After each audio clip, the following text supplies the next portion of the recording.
On va aujourd'hui parler d'une autre partie du thème immunité, à savoir les organes lymphoïdes. Les organes lymphoïdes, ce sont les organes de l'immunité, les organes qui composent le système immunitaire. Je vais donc noter simplement OL pour gagner de l'espace.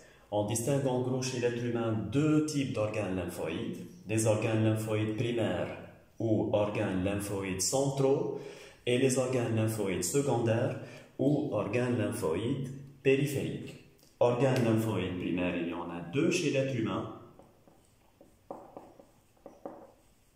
La moelle osseuse ou moelle rouge des os.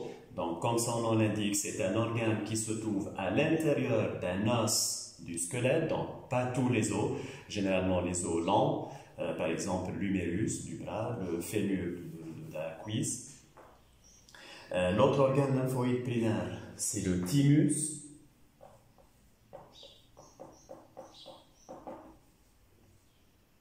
qui est situé à peu près au niveau du thorax, dans cette région.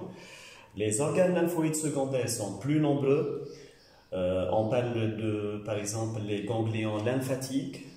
Donc, ce sont des petits organes qui se trouvent sur la trajectoire des vaisseaux lymphatiques qui sont un peu distribués, répartis sur tout l'organisme.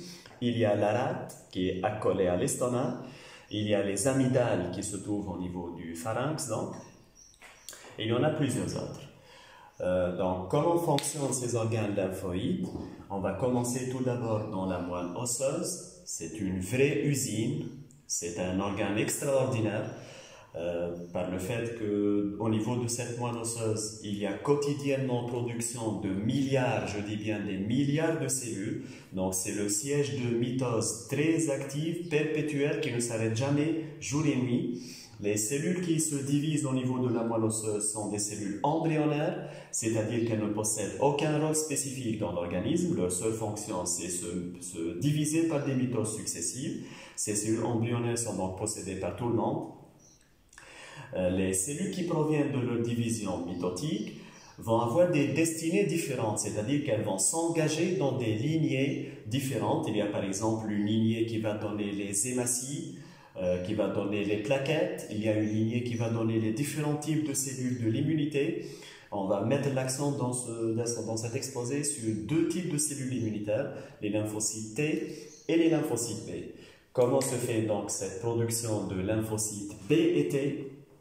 Donc, une partie des cellules provenant des mitoses, des cellules embryonnaires de la moelle osseuse, vont se développer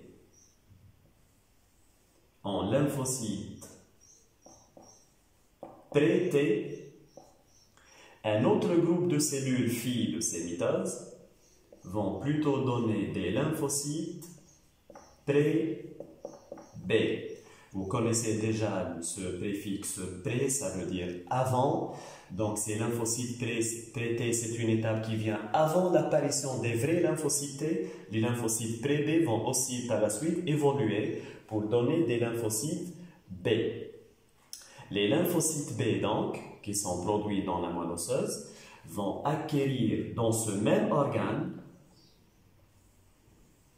des récepteurs particuliers à leur surface qui rappellent un peu la forme de la lettre Y.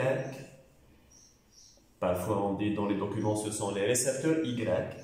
Ce sont les immunoglobulines de surface, IgS. Ces immunoglobulines de surface vont permettre à la cellule immunitaire de pouvoir reconnaître spécifiquement un seul type d'antigène et par la suite de participer à une réaction d'élimination de cet antigène.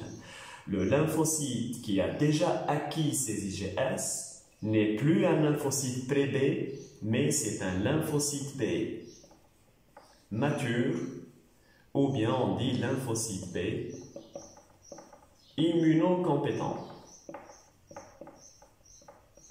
Immunocompétent, c'est-à-dire compétent, capable de participer à une réponse immunitaire. Donc, d'où lui vient cette capacité? C'est de l'acquisition de ces récepteurs IgS. Donc, les lymphocytes pré-T qui ont aussi été produits dans la moelle osseuse vont par contre partir vers un autre organe, voyager vers l'autre organe lymphoïde primaire, à savoir le thymus. Donc, c'est une migration Et ça se fait quotidiennement, par millions, les lymphocytes prêtés vont aller vers le thymus. Le thymus est considéré comme l'école des lymphocytes. Une école dans le sens où les lymphocytes prêtés qui vont pénétrer tout à fait incompétents, c'est-à-dire incapables de participer à une réponse immunitaire, vont acquérir justement cette capacité. Comment ça va se faire? Ça ressemble un peu à ce qui est arrivé au niveau des lymphocytes B dans la moelle osseuse. Il y a des récepteurs spécifiques qui vont être acquis par le lymphocyte, des récepteurs qu'on appelle les TCR, récepteurs des cellules T, donc les récepteurs spécifiques des lymphocytes T, et ce sont aussi des récepteurs qui vont permettre aux lymphocytes T de pouvoir reconnaître un antigène de façon spécifique. Ça devient donc un lymphocyte T mature ou lymphocyte T immunocompétent. Donc, si on résume ce qui est arrivé dans ces organes lymphoïdes primaires, tout d'abord, tout commence au niveau de la moelle osseuse par une étape de production qui est simplement des mitoses successives des cellules embryonnaires. Ensuite, dans cette même moelle osseuse, il y a eu une étape de maturation des lymphocytes B, c'est-à-dire l'acquisition de leur récepteur spécifique IgS en forme de Y. Donc, le thymus n'est pas responsable d'une production, il n'y a pas de mitose qui se déroule dans le thymus, mais plutôt il est responsable de la maturation des lymphocytes T, et c'est d'ailleurs pourquoi on les appelle lymphocytes T. T, c'est pour rappeler qu'ils sont passés par cet organe thymus. Donc, les organes lymphoïdes primaires produisent et assure la maturation des lymphocytes B et T. Passons maintenant aux organes lymphoïdes secondaires, par exemple un ganglion lymphatique. Donc c'est un organe lymphoïde secondaire ou organe lymphoïde périphérique. Tous les lymphocytes qui sont produits et devenus matures dans le thymus et la moelle osseuse vont passer dans les organes lymphoïdes secondaires. Dans l'organe lymphoïde secondaire, il y a donc tout d'abord un rôle de stockage de ces lymphocytes immunocompétents. Il y a un élément très important concernant le thymus avant de repasser dans l'organe lymphoïde secondaire. Lorsque les lymphocytes T vont quitter le thymus, ils vont former trois populations différentes.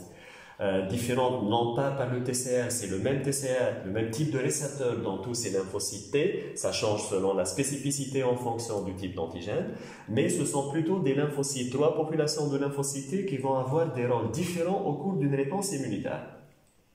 On distingue donc les lymphocytes T4, les lymphocytes T8 et les lymphocytes TS, S pour dire lymphocytes suppresseurs. C'est une population très spéciale de lymphocytes T qu'on va un peu expliquer dans une autre séquence, mais pour l'instant, on va mettre l'accent sur les lymphocytes T4 et les lymphocytes T8. Ils se distinguent par un certain marqueur qu'on appelle le marqueur CD, CD4 pour les LT8, CD8 pour les lymphocytes T8. Ces marqueurs CD vont avoir un rôle très important dans le mode d'action de ces lymphocytes T4 et ces lymphocytes T8. Et ce sont d'ailleurs deux types de lymphocytes qui ne jouent pas du tout le même rôle dans la réponse immunitaire. Pour faire simple, juste pour introduire un peu l'idée, les lymphocytes T4, ce sont des cellules qui stimulent la réponse immunitaire par des substances chimiques qu'on va évoquer dans une autre séquence. Les lymphocytes T8 sont plutôt des acteurs, des participants à un type spécial de réponse immunitaire qu'on appelle la réponse cellulaire ou bien la RIMC. Donc, ce sont vraiment deux cellules à rôle très différent. Donc, je répète, je reviens à ces organes lymphoïdes secondaires.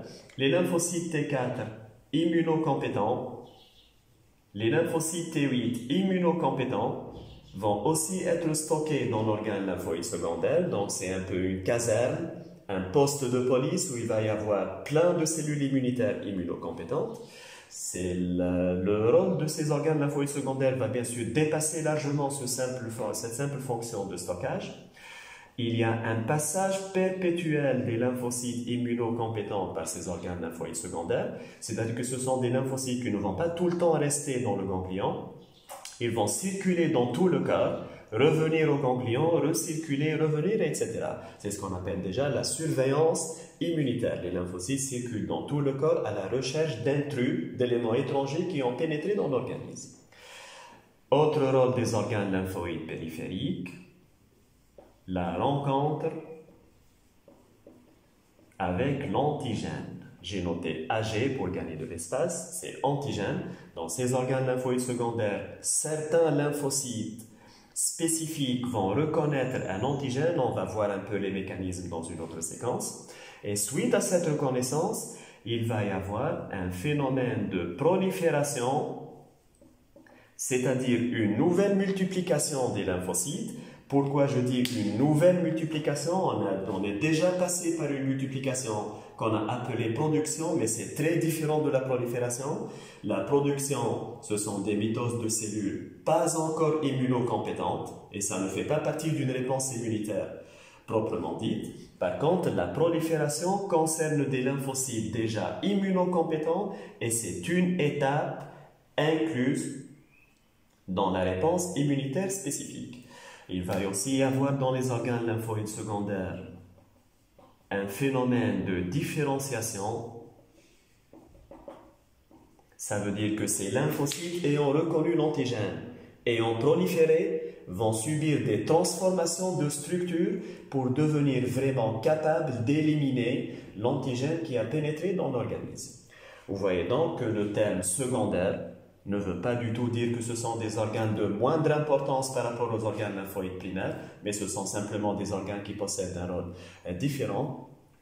Et voilà donc ce qu'on peut dire de l'activité de ces organes lymphoïdes primaires et secondaires.